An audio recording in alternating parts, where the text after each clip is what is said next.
Hey, good morning, everybody, and welcome to another Tuesday morning Mortgage Coach interview. My name is Dave Savage. I'm the CEO of Mortgage Coach. It's great to have you here during the holiday season. If you have not already connected with me and Mortgage Coach online, Facebook, LinkedIn, hopefully you are watching our training videos and video. Make sure you do that. Here at Mortgage Coach, we believe the best loan officers are the best teachers. That's why we created the TCA, the Total Cost Analysis, is we believe that every time someone gets into mortgage debt, they should get more than a fee worksheet, more than a PDF. They should get graphs and charts and videos to help make an informed and confident decision. So I do want to make sure everybody on this call has read this LinkedIn post that I put up several weeks ago. It's actually had a lot of traction, and I actually updated it this morning because as I was preparing for how we're going to close the year strong at Mortgage Coach, it really, when I thought of what's important as a mortgage coach and for us as a technology company to help you, it really came down to your mobile phone is your most valuable teaching tool. When you think of the technology and tools that you use to be a better teacher to realtors, to be a better teacher to families, it's leveraging your mobile device more efficiently and more effectively. So I added a training video when I did this post several weeks ago. I added a video called how to turn your mobile device into your #1 presentation tool. You could also say AKA training tool. And this is something we do every Wednesday, but this is a recording of one of our Wednesday calls because we want to help you guys as we close out the year strong, go into the new year, use your mobile device like a digital native.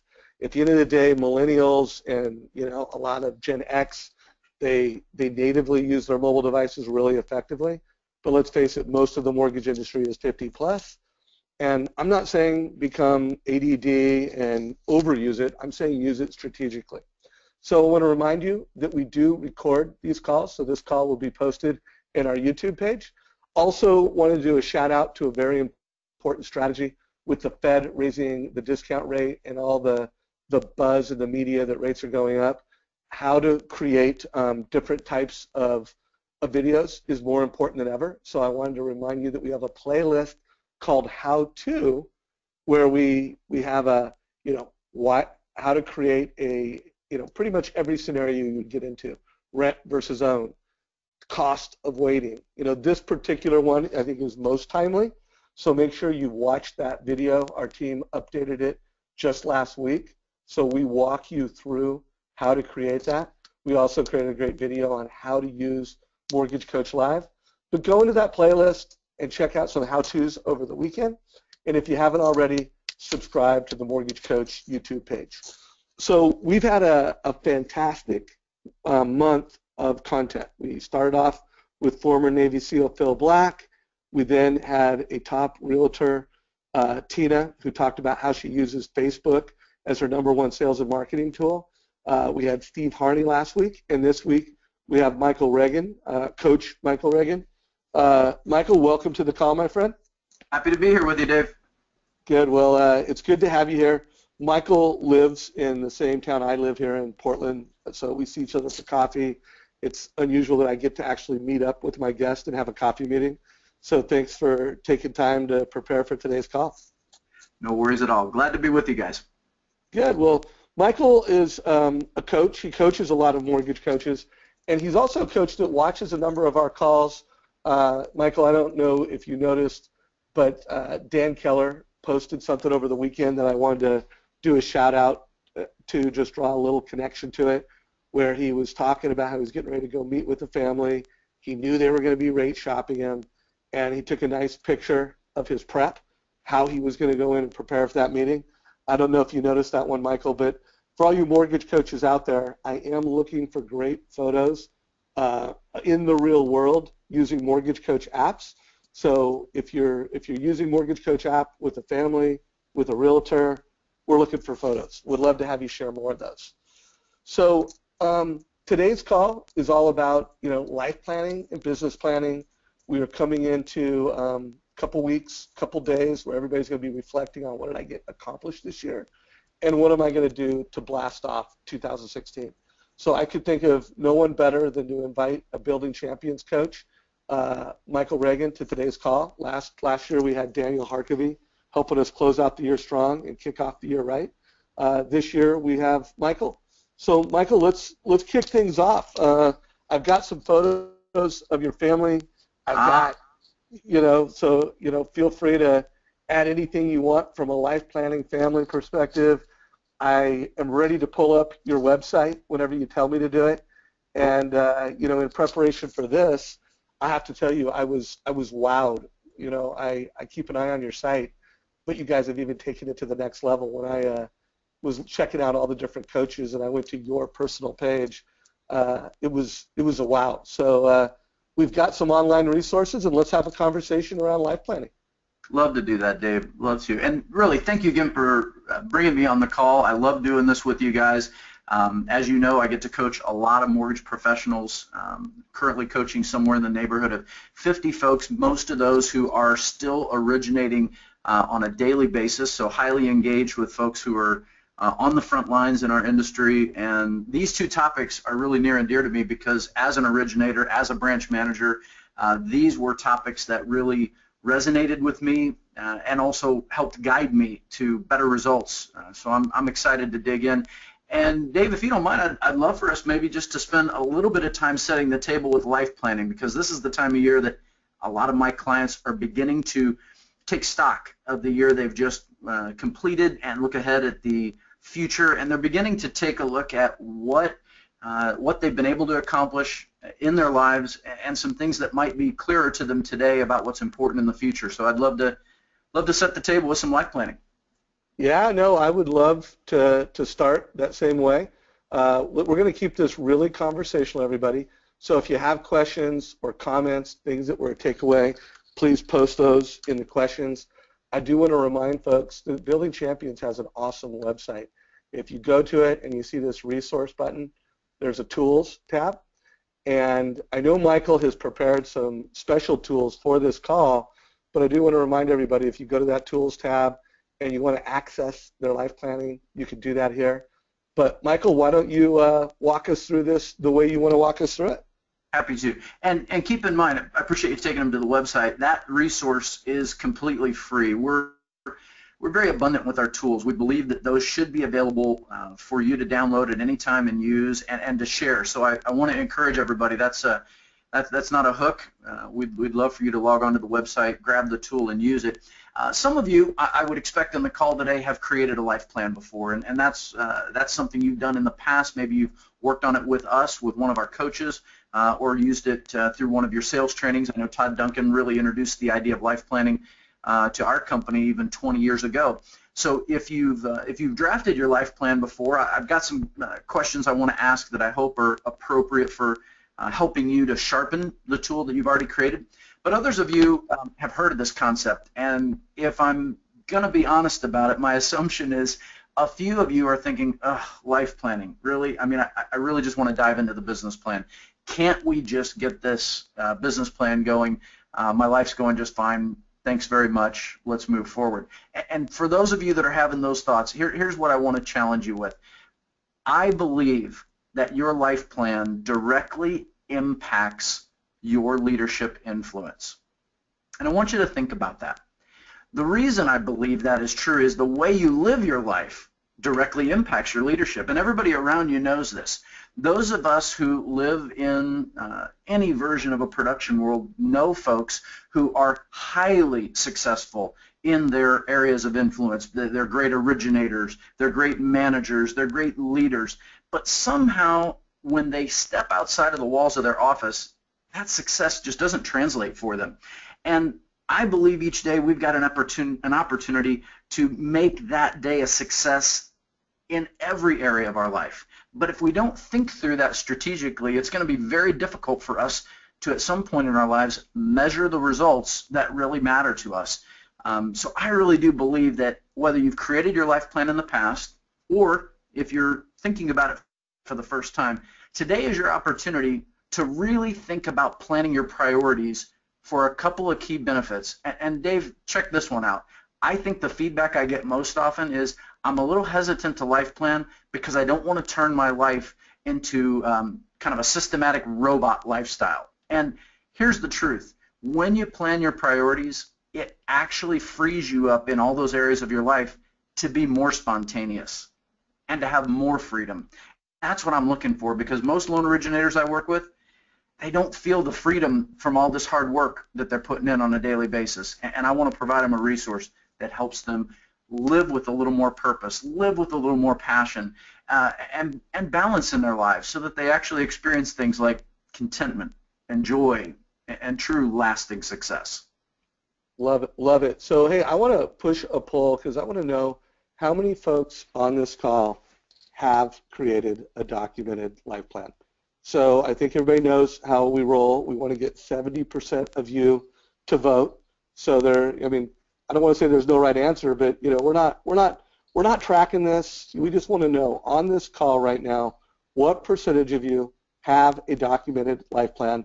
Please, let's get 70% of you to play the game, participate. So Michael, any guesses on what percentage of the audience on this call already have a documented life plan? Any thoughts? Okay, so this is my guess on this, Dave. I'm going to bet that 75%, 3 out of 4 people on this call, have at one time or another documented a life plan. And here's why I think that. Mortgage Coach users are already the best of the best, which means they've been influenced by the best of the best.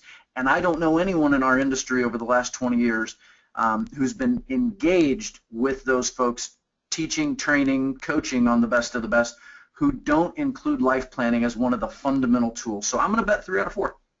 All right. Well, I wish it was kind of funny because it actually was higher, and then when you started talking, people were like changing their vote. But I stopped it, and here's the results.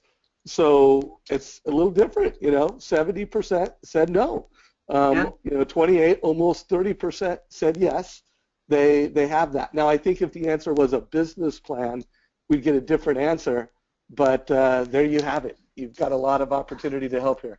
Well, that's exactly right. And so I'm glad that you took the poll, because that helps me realign my focus for those of you that perhaps haven't drafted it before. So maybe the question becomes, who should life plan?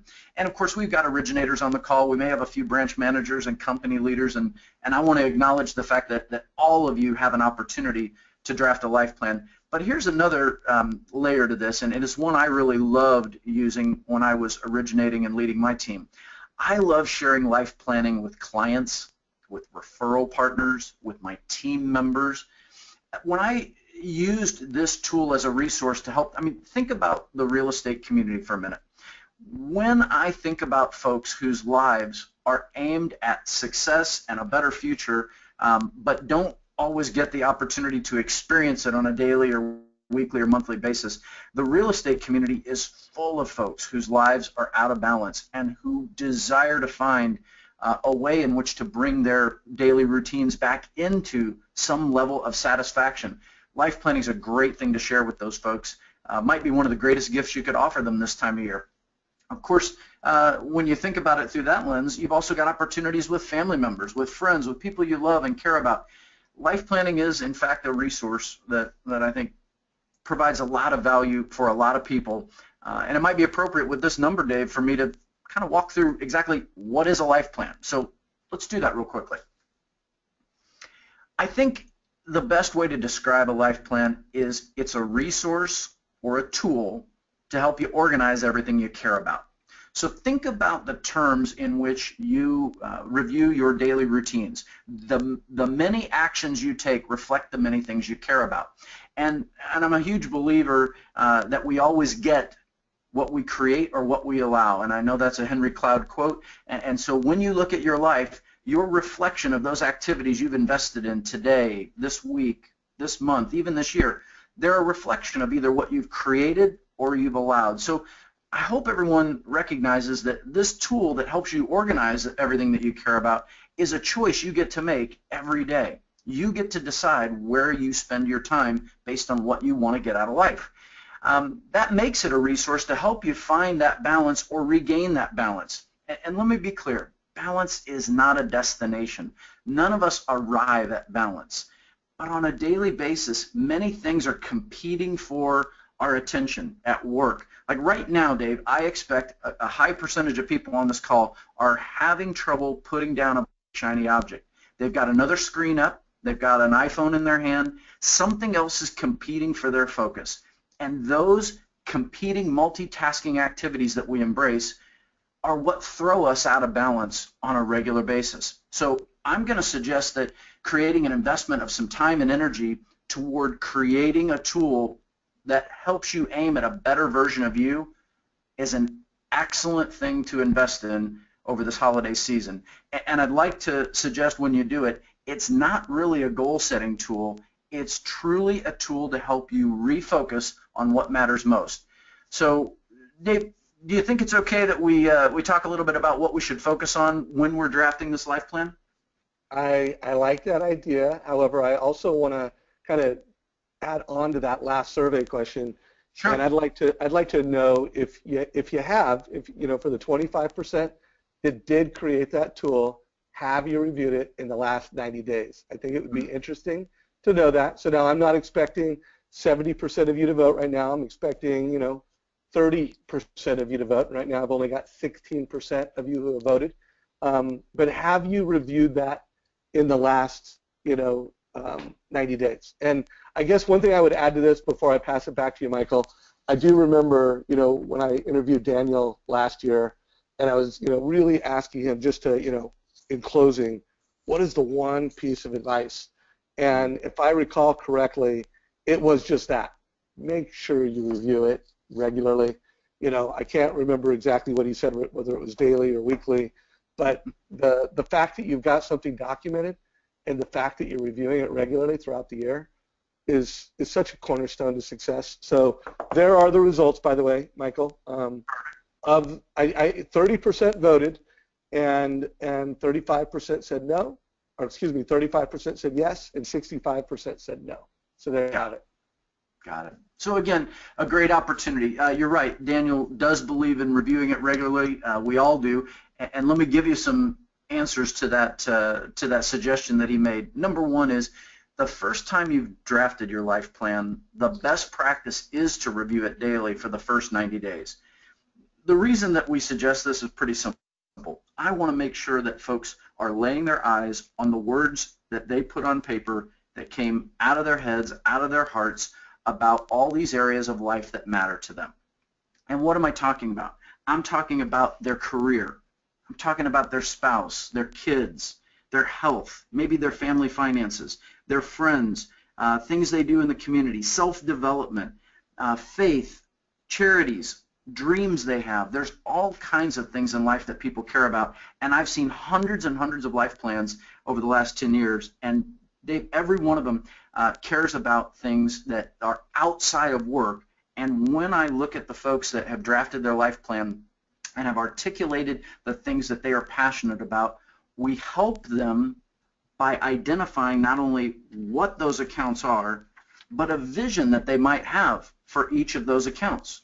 And so we ask them to take a look at where you want to be in each of those accounts in the next 10, 20, maybe even 30 years if you can see out that far. What do you see when you look into the future? What opportunities are there for you if, in fact, you live a long and healthy life in each of these areas? And most folks, when they take the time to do this, it's really hard. They really struggle with thinking about their health 10 or 20 years down the road, or their marriage 20 or 30 years down the road. But if they're honest about it, they'll tell you these are the things they care about. These are the things that matter in the context of all this hard work they do.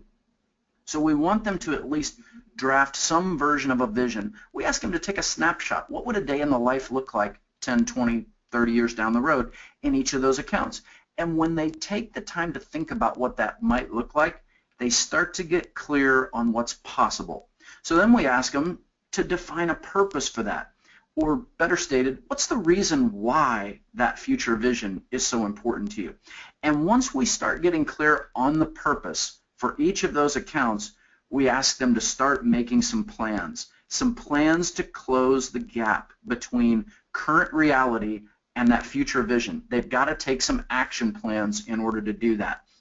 So once they do, they may, let's use an example, it may be their health account. They may realize that part of the reason they're not happy with the health they have today, and it doesn't match up with the future vision of the health they would want 20 years in the future, is they haven't made a real commitment to live a healthy lifestyle. So they need to start getting specific. And I don't mean, general answers like, hey, I need to lose some weight. Hey, I need to exercise more. True statements, but we need to lean into that. We need to be more specific. What exactly do you need to do? Begin with the end in mind and back it up. What has to happen specifically for you to be happy with where you want to be in the future in that area of your life, each and every area of your life.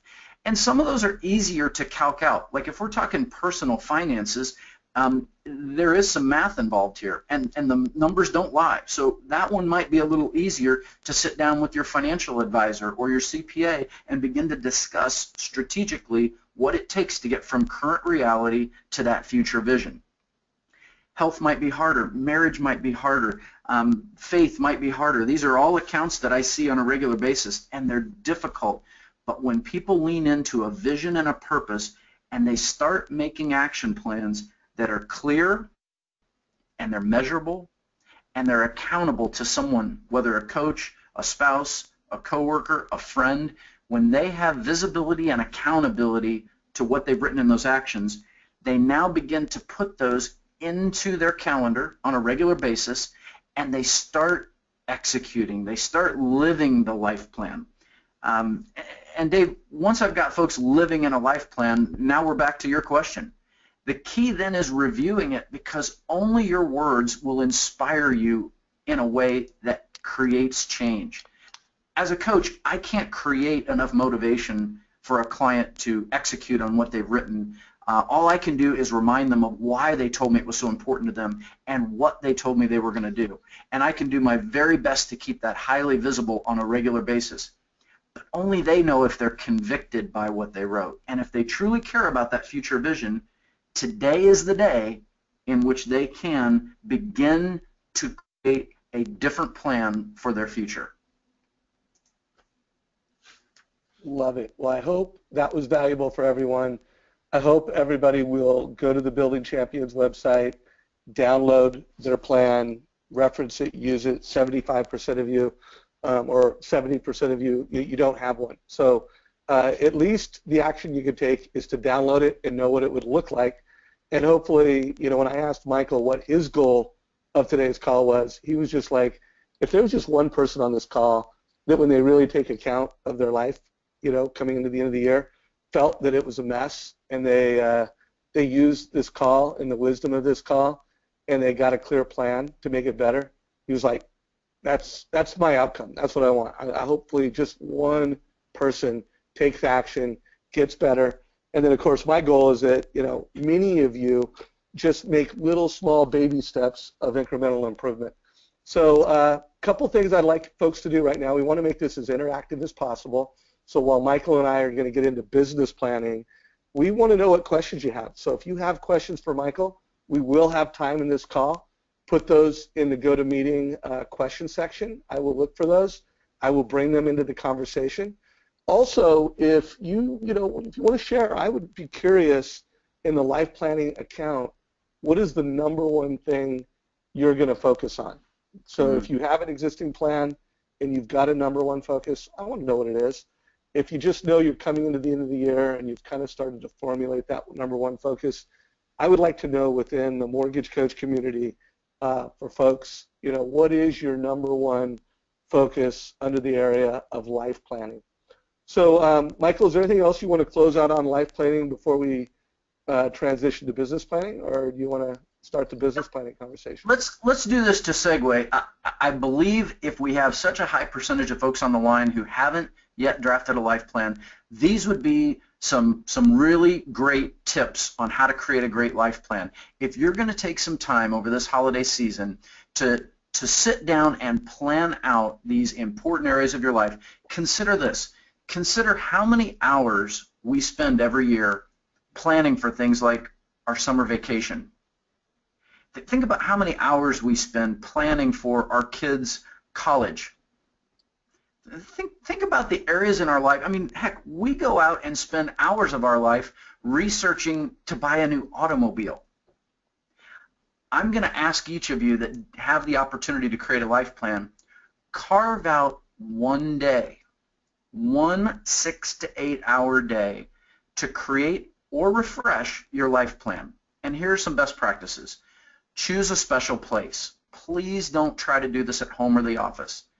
I realize that may be obvious to a few of you, but for some of you, convenience leads you to think, oh, I'll just stay at home. The problem is going to be distractions. I want you to be in a creative place, not a place that is tempting you to empty the dishwasher or change the laundry or fix something on your list. Please choose a special place away from home or the office for 6 to 8 hours and take the time to draft out at least 5 of these accounts. By the way, I use the word accounts, Dave.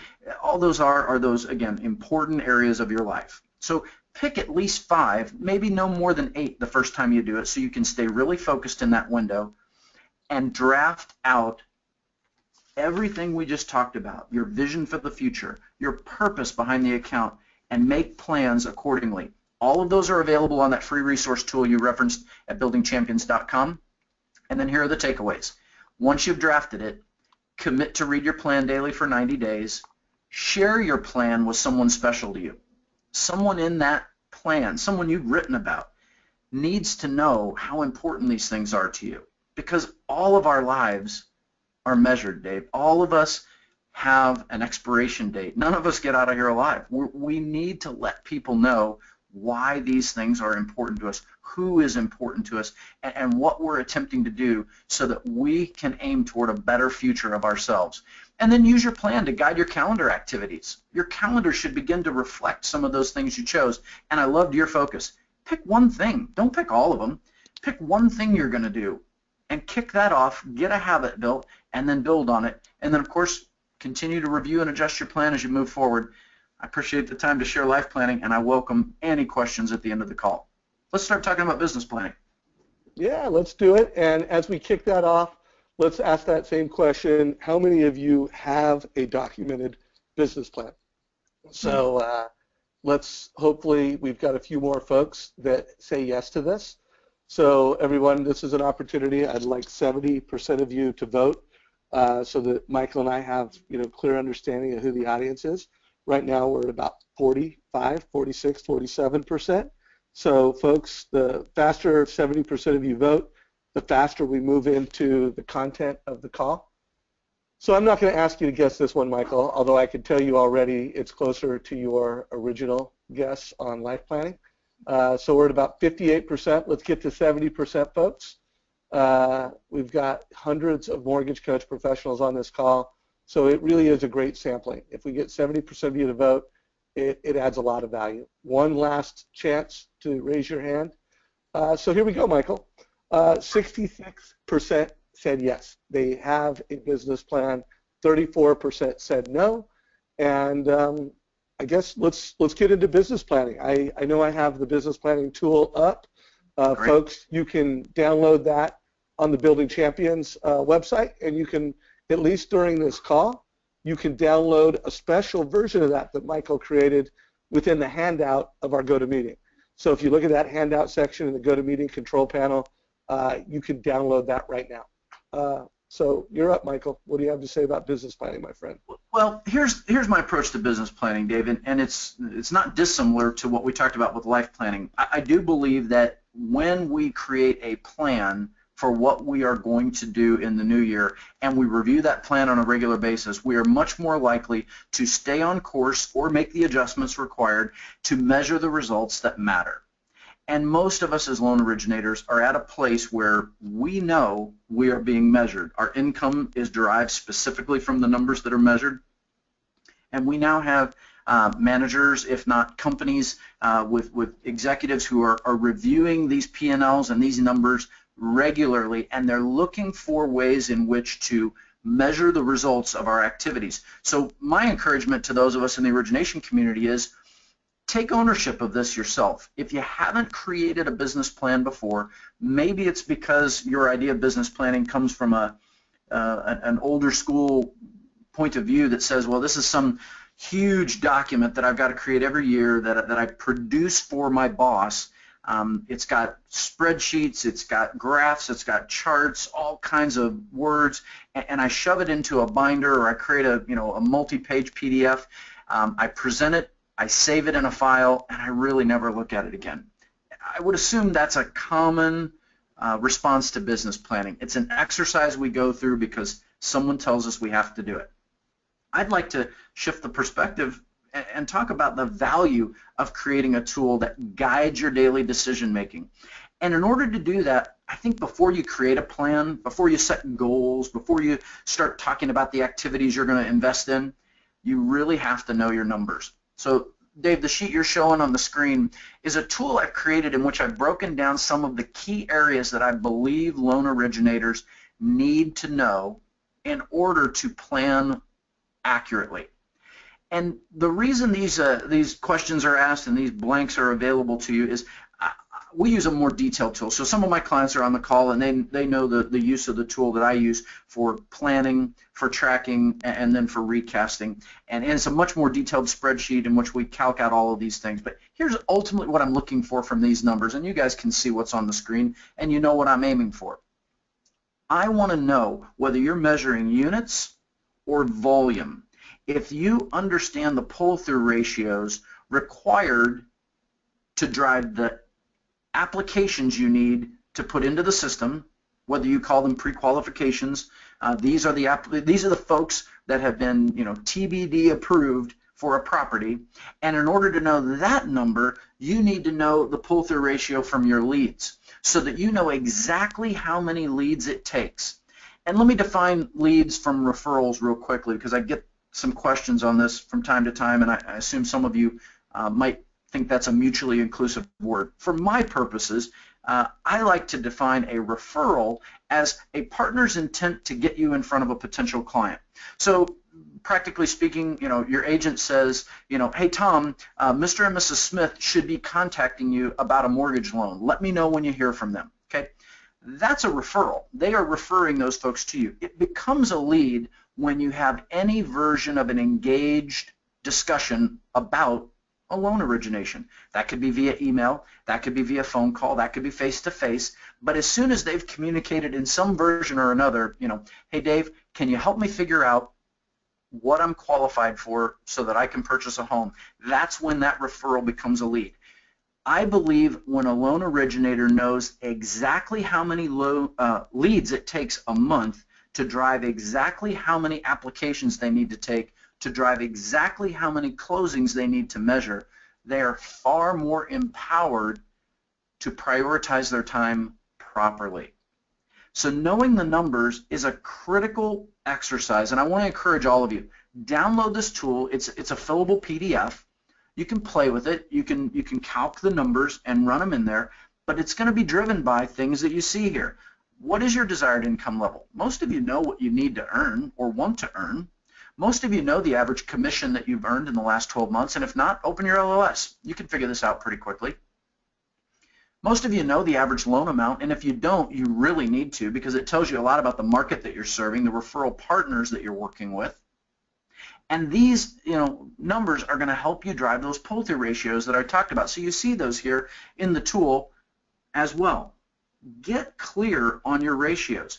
Here's what I would encourage you to know for sure. If you get 10 of these leads on a weekly basis, hypothetically, 10 of these leads come into your engagement and you're beginning to move them toward a loan application and a pre-qualification, how many of those leads will complete your pre-qualification process? If you're using online resources, my guess is you're going to need a lot of leads to get a few pre-qualifications. If you're using high-trust selling, you probably are going to have a high percentage of your leads complete your pre-qualification process. So know that percentage. Run the numbers here. Based on historical data, you can get pretty clear on what that ratio is going to be. Once they're pre-qualified and they go out into the marketplace, they're looking for properties, and you're following up with them on a regular basis to keep them highly engaged so that they come back with a contract ready to close with you, know the percentage of those folks. So if you've got 10 pre-qualifications, how many of those folks are going to ultimately come back and close a loan with you and your team? Again, I would hope that's a relatively high number for all of you. By the time you've gone through pre-qualification in today's environment, my goodness, you've probably done, Dave, what, 60, 70, maybe 80% of the work on the loan. Don't lose that capitalization opportunity. Stay highly engaged with these folks. Quick pitch for Mortgage Coach Edge, because what a great tool this is to stay engaged with pre-qualified clients. Dave, maybe this is a good time for me to pause and let you explain to them, when they've got a pre-qualified client, how can they use Edge to get that ratio as high as possible to come back and close with them? Yeah, no, it's a good tee up for me. So, I mean, first I always say it starts with your why. You know, when you think of a fantastic why, Kelly Zitlow with Cherry Creek, you know, her mission is to deliver an honest, well-communicated, knowledge-based lending experience. So, I mean, she has that why, she lives that why, and I would, you know, really ask everybody coming into the end of the year, what is your why as a mortgage professional? And then, you know, why should you use Mortgage Coach? You know, so I've always found that the loan officers that deliver a Mortgage Coach experience to each and every family every time they get up to bat for a loan are the most successful loan officers. So whether that family is coming into your office, like this picture of Jay Crowell with Cornerstone, you know, about 50% of his clients come into his office and he's got a great experience. You know, whether you're a loan officer like Marty Preston with Benchmark, folks come into his office frequently, or whether, you know, 80%, 90% of your clients are virtual. You know, here's the deal. Get clear on your why, get clear on your Mortgage Coach why, and then come up with a plan to execute that better. Because to Michael's point, you know, when you're filling out your business plan and you're figuring out your conversion rate, if you just start delivering a total cost analysis to every family you serve, you are going to increase the number of loans you close, and you're going to increase the number of referrals that you get. That is a promise. I mean, I could promise that in so many ways, but everybody who's on this call, you know that's true. And I would really engage you in this call and during this planning season to take the time to write down your mortgage why, your Mortgage Coach why, and then come up with 3 to 4 baby steps to actually make sure that, okay, this is the year every single family is going to get a total cost analysis every single time I deliver whether it's a purchase options, whether it's a refi analysis. Don't do it because you need to do it to win the loan. Do it because you need to do it to be your best. So anyway, so there's my rant. I do want to mention to everybody that we have added the life plan summary to the handout section. There were a number of people that were saying they were having challenges downloading it. So you can now download that from the handout section. Again, one of Michael's top goals was that everybody grabs that life plan and does something with it. So it's now in the handout section. So thanks for the opportunity to share that, Michael, and anything you want to add, feel free. Yeah, I appreciate it, Dave. And I really just wanted to pause there to illustrate a way in which to effectively drive a higher conversion ratio. That pull-through is so critical, and I'm glad to know that you're investing time in training loan originators to use this tool to drive better numbers. So let's say we've now got clarity around the numbers all the way down this sheet to the bottom, meaning you know everything about your numbers down to your hourly wage. And by the way, that's a quick pause. Once you calc your hourly wage, you should have a moment of clarity as a loan originator. Every one of you, when you see the hourly wage based on these numbers, and you'll see it, Dave, I see you scrolling, Dave, you will determine very quickly whether the time you are about to prioritize in this plan is a good, highest and best use of you as a resource at this hourly wage. Let me translate that.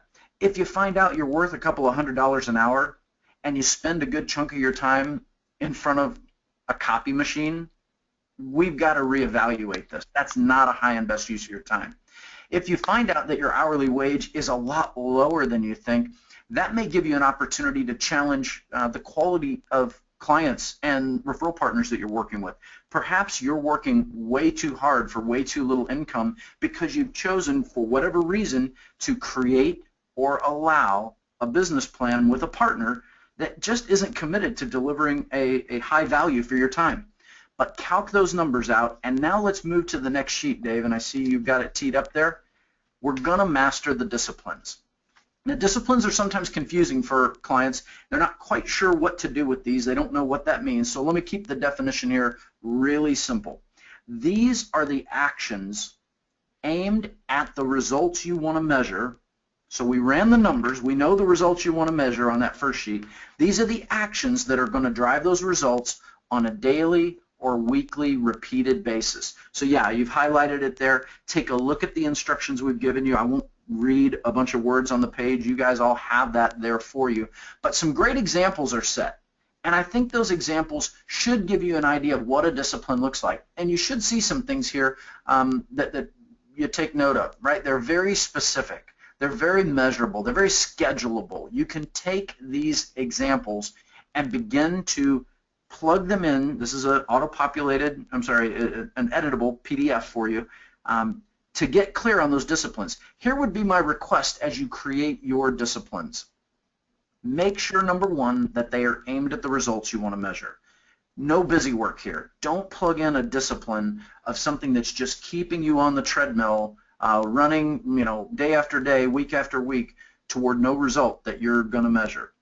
Number two is don't put a discipline on, just because we've given you 6 spaces, don't create 6 disciplines simply because we've given them to you. If there are only 4 things you're going to plug in here that you are absolutely committed to do, and they're going to show up in your schedule week after week, then let's master those disciplines first. So I see you typing them in there. You're showing them how to use it, Dave, just like a good mortgage coach. It's action matching up with the words. So here you go. You're plugging these in, and that's what I'm looking for with all of you. Create clarity around these.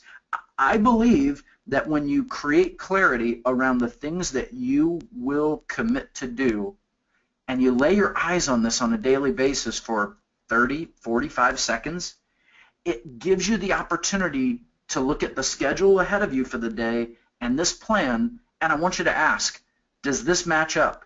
Am I about to lean into the activities today that are shown on this plan? Are these the disciplines I committed to? If they are, man, lean into it and make it an awesome day. If they're not, you need to pause and ask yourself, why am I about to go do all of these things today that aren't the disciplines I committed to? They aren't the results I want to measure. And you need to pause and ask why. Why am I going to be busy again in 2016 and still frustrated that I'm not getting the results I want?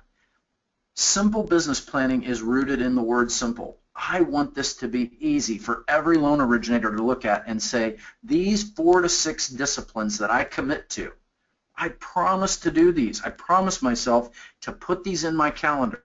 When I do these daily and weekly, I own control over the likelihood that I measure the results that are important to me. So once you know your numbers, master the disciplines. Dave, what questions do you have? Because you're typing in some great ones.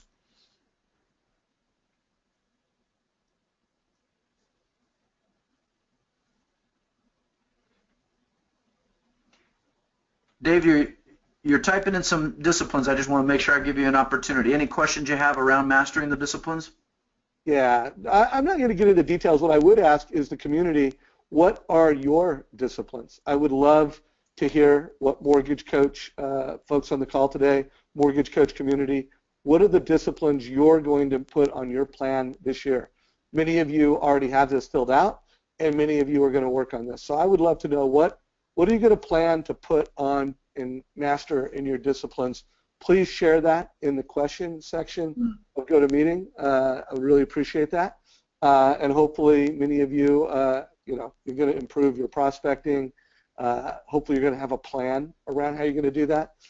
Usually when I'm, talking to loan officers, whether it's a superstar that's super successful, they do achieve their prospecting goals every day. And when I talk to someone who's struggling, usually, they're giving me reasons that they can't achieve their prospecting goals each and every time. Every single time I interview a top loan officer, they are delivering what they consider to be a perfect sales experience, a perfect presentation every time. If they're a mortgage coach, they're doing that with our TCA. And if they're not super successful, usually they're telling me why they don't need to. So I just urge everybody to prospect more and deliver better educational presentations to both families and realtors. So again, feel free to add your questions. And back to you, Michael. Yeah, so Dave, last year you and Hal and I had a call about this time last year, about a year ago, where we talked about the miracle morning leading to the simple business plan, and I gave your listeners a preview of my sample time block that I use with originators, and we dropped those into the disciplines. So I want to encourage you, if you feel like you're one of those veteran originators who knows what you need to do, you just need to get it clear and on paper, follow what Dave just said. But if you're listening to this and thinking, guys, the problem isn't my ability to know what you're asking me to do, I'm not exactly sure what the disciplines are I should be focused on, go back and review that. I think those calls are hosted on your YouTube channel, Dave.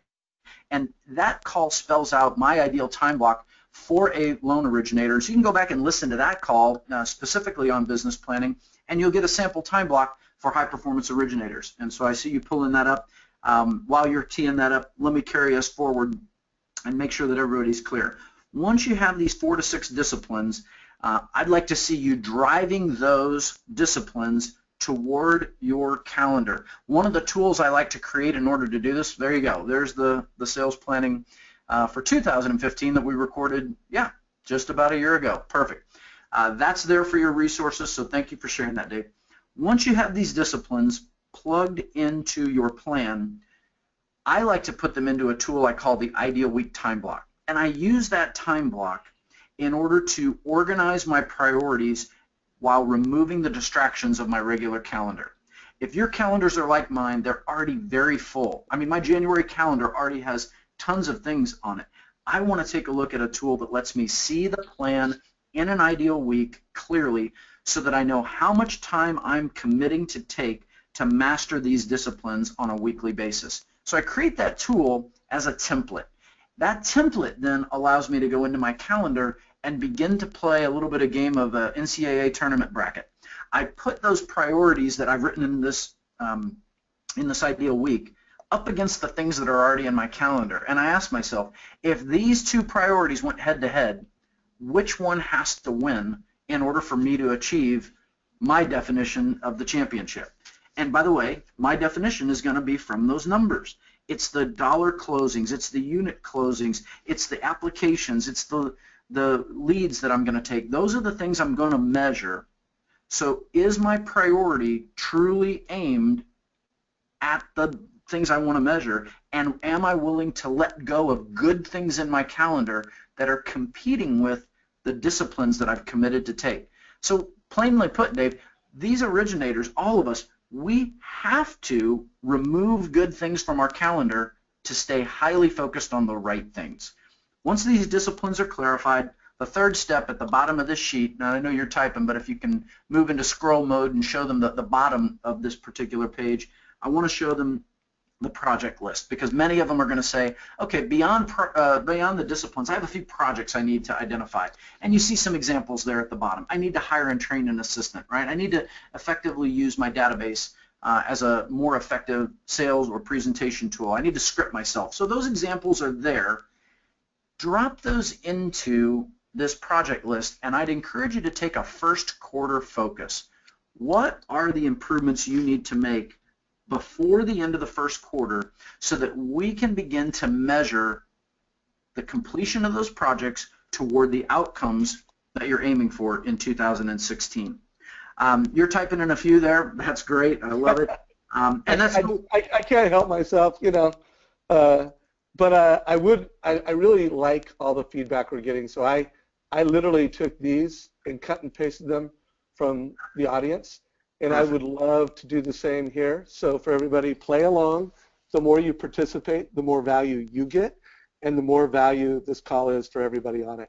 So I am looking for more suggestions within the question section of GoToMeeting, and I will put in what the audience has here. Okay. You've got my leadership right here, everybody. So jump in, everybody. Perfect. While you're harvesting a few more of those examples, I want to clarify as we step back, and if you'll move to page 3, and then I'll let you come back and type, we are going to have a simple one-page tool when we're finished. It's going to have your numbers, it's going to have your disciplines, and it's going to have your projects. And this one sheet of paper is a powerful tool. In fact, I use the word paper, Dave, because I believe this should be printed out and sitting on the desk of every loan originator in 2016 who truly wants to measure the results that matter to them. Put it on your desk. It guides you on a daily basis toward exactly what you're going to do. So I created this third page as an easy printout. It's like the summary sheet of everything we just worked on those first 2 pages, where you take the numbers that you have, you take the disciplines that you have, you take the improvement projects that you're going to work on, and you drive them into a one-sheet tool that now guides you on a daily basis toward the results you want to measure. This simple business planning tool was hands down my most effective tool as an originator, and once I began to master it, I began to share it with my partners. And Dave, loan originators who choose to share this tool with realtors are going to be blown away. They are going to be perceived with the same level of wow that you're delivering for them when they choose to take a total cost analysis and put it in front of their clients. Your referral partners need the clarity that comes from this level of simplicity. If you choose to call one of your referral sources a partner, and by definition, a partner is someone where you are mutually investing in a business relationship and both parties benefit from it. Or some people like to say the knife cuts both ways.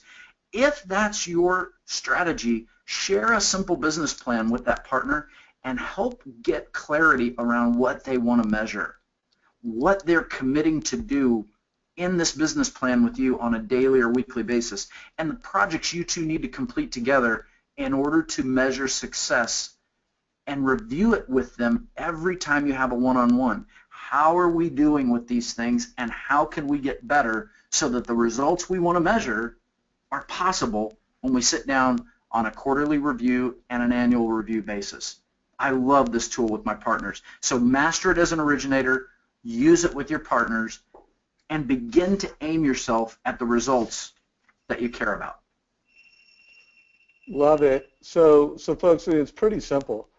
You know, what's the amount of time you think it takes for someone to go through this, and have this as an outcome? What is a, not too fast, not too long, what's just right? Yeah, if I blocked out an hour, I could create a pretty solid, simple business plan. Because I need to harvest those numbers, so I've got to do a little bit of R&D. I got to research that data. I don't want you to plug in guesses in those in those first page blanks. Do your best to know your numbers. Really get data. And if you haven't been tracking in the past, so you don't know them, do your best to use your LOS to create the best educated guess you can. Don't just punch numbers in. And that's probably where it takes the bulk of the time. Dave, I found once you're clear on your numbers, the disciplines becomes the next place that's a little bit, you need to really focus. Because a lot of folks will put in there, make more calls to my past clients. Meet with more partners.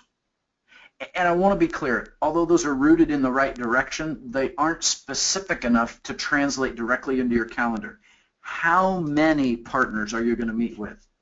How many calls are you going to make? What day are you going to do that on? That's when you get into a discipline that's tight, it's efficient, and it goes right into the calendar. So yeah, I'd spend about an hour. So there you have it, everybody. We want you to spend an hour on this plan. Michael talked about the life plan for the first half of this call. We have made this available to you in our handout section, so feel free to download this. You'll know what a Building Champions life plan consists of, and hopefully you'll take action and you'll do better this year. I also urge everybody on this call, if you have not already know the Building Champions team, you've got to get to know this group. Some of the best people in this industry. They not only serve our industry, but they serve other industries. So the wisdom and the best practices that they're bringing to bear on the mortgage industry are not just the best practices in the mortgage industry, they're the best practices in the country. I mean, they're helping Nike. They're helping Chick-fil-A. Every time I talk to Daniel, he is just, glowing with the kind of impact that you're creating in America, helping everybody not only do better in business, but helping everybody do better in life planning. So, Michael has been our leader today. Get to know Michael better. Everything that Building Champions coaches bring out when they share wisdom and insight, it's awesome. If you have not checked out their blog post, you can click on Michael's blog post. Also check out, the Building Champion blog. Just a tremendous amount of incredible content here. So make sure you guys check that out. Michael, before we get into just full-on wrap-up modes and I try to bring some questions from the audience into the call, anything you want to share about the Building Champions website or around your personal page that you think would be useful and valuable for mortgage coaches on the call? Well, I can tell you one thing. I'm just thrilled that so many of you went to download that life plan that apparently we created a traffic jam on the website. What a great problem to have. I can't wait to get with our IT department and tell them, hey, when we've got a mortgage coach call, these folks are taking action. So, beef up the server, make sure the router is clear. But yeah, it's a great resource. You said it. I won't overstate it.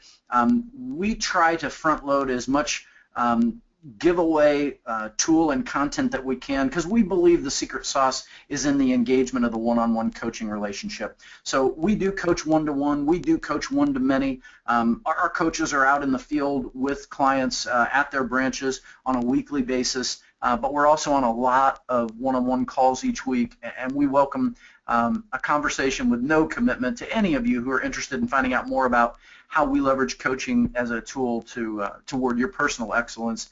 And I just appreciate you previewing the website. It's there for all to spend some time on, and I welcome any questions. I certainly would take those directly from any of you, and I know you've got my contact information in there as well. Well, again, every time I go to your website, I'm wowed. I mean, think about it. They're spending time, and not all of this, well, they did put a few things in their tools box that requires you to log in. I mean, look at this. All these interviews that they do, logging back to 2008, just packaged in there for you. So the knowledge is here.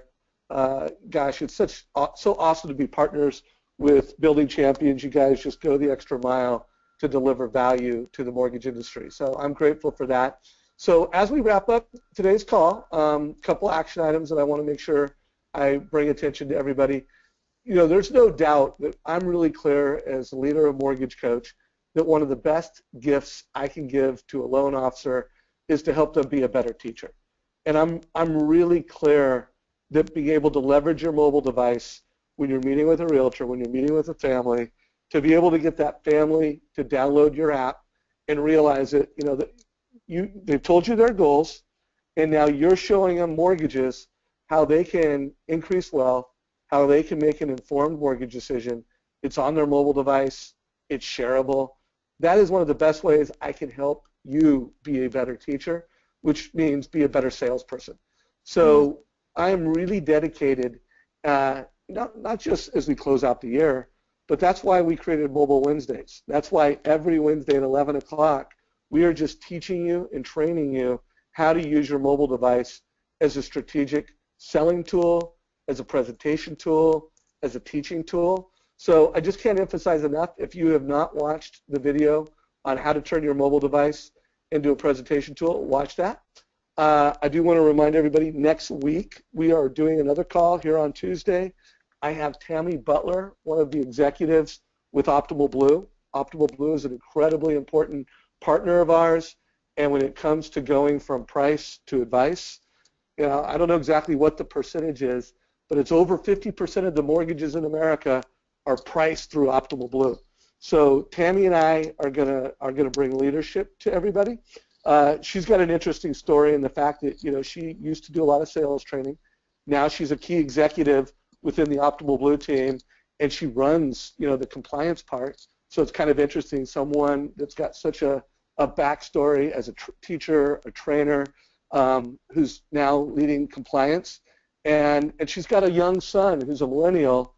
And her son and two of his friends got in the mortgage industry over a year ago. And she's been mentoring these millennials into success in the mortgage industry. So, Tammy and I thought it would be really fun as we kick off the new year is to really just have an interview, have a discussion that would help everybody learn from millennials help everybody learn how to use mobile tech better, and then it's got a little bit of a compliance spin on it. So going to be a fantastic call next Tuesday. I realize many of you are on holidays, but I hope you make it to that call. So Michael, any last takeaways, any reminders as we wrap up today's call? Anything you want to say to the mortgage coach community? I love the opportunity here. Here's where my mind goes, Dave, plain and simple. If you've decided to draft a life and a business plan, what's possible in 2016? What if you become a better leader, a better dad, a better wife, a better person simply because you decided to be purposeful? I'm excited to hear the stories that come out of the time that people spend in their life and their business plan, and I look forward to hearing those from you and from any of you directly, so feel free to reach out. Reach out, and as you leave the call, let us know what you thought of today's call on a scale of good to great. If you are a guest and you want to learn more about Mortgage Coach, click the bottom option. I'd like a demo to learn more. This call is a wrap. Everybody have a Merry Christmas and a wonderful holiday season, and I look forward to seeing everybody after Christmas next week and as we kick off the new year. Take care, everybody.